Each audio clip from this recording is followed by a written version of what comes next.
Nakakatulong masyado dahil you get to know a lot about the industry from the directors itself and from the people who have actually done voices. So I think it's been a great experience and been a great help. VoiceWorks is fun, pure fun. Isa lang, buti na lang sumali ako. The home of budding talents. With VoiceWorks, it would definitely boost your self-confidence. Ang galing, ang saya, grabe, heaven. Hindi, ayun, hindi ko akalain na ganito siya kasaya, kagaling, ka-enjoy. Ayoko na matapos yung workshop, promise.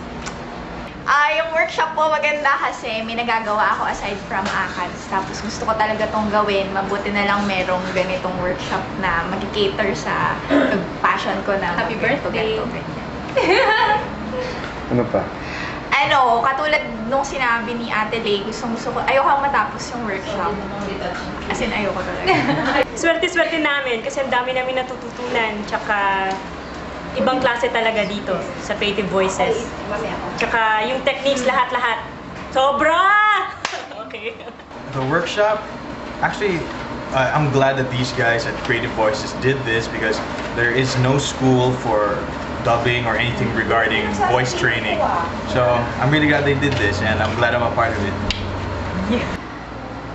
Thankful ako dito sa workshop na to because may workshop for theater, may workshop for singing, pero walang workshop for right speaking. So, it's a good workshop. As they say in Japanese, sugoi for terrific. Oh, I'm very fortunate that Creative Voice is having this workshop.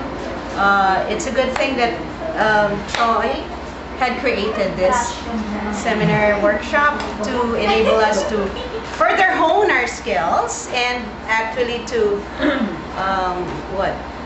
enhance more skills.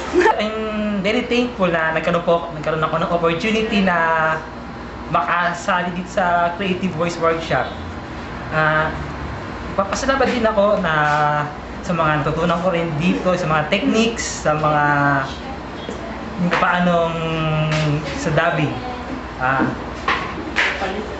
Ang masabi ko lang po dito, nag-i-enjoy din po ako sa workshop po ito kasi po yung mga kasama ko rito, mga puro pasaway, magugulo, yun lang po.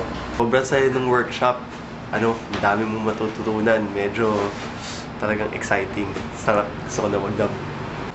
Ay, sobrang saya, sobrang daming input, marami kang makikilalang tao, tsaka very fulfilling each session, madami ka talagang ma-apply sa pag-voice acting tsaka sa dubbing, maraming matutunan. Okay.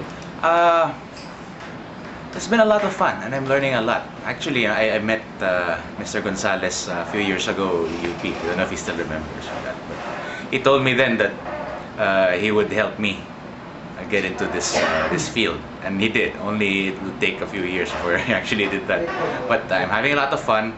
We're only halfway through the seminar, and I'm expecting a lot more interesting things to crop up. That's all I have to say. I know, yeah. You guys will understand what I mean. Anyway, that's it. Hi, no, what I just wanted to say is it's about time that there is a right venue for people who have the passion, to have the voices, to hone them, and the skills that they wanted to enhance for their... Nakalimutan ko na. At any rate, it is fun. All the age people are here, and I am the youngest. As they say in Korean, sarang hamida choy.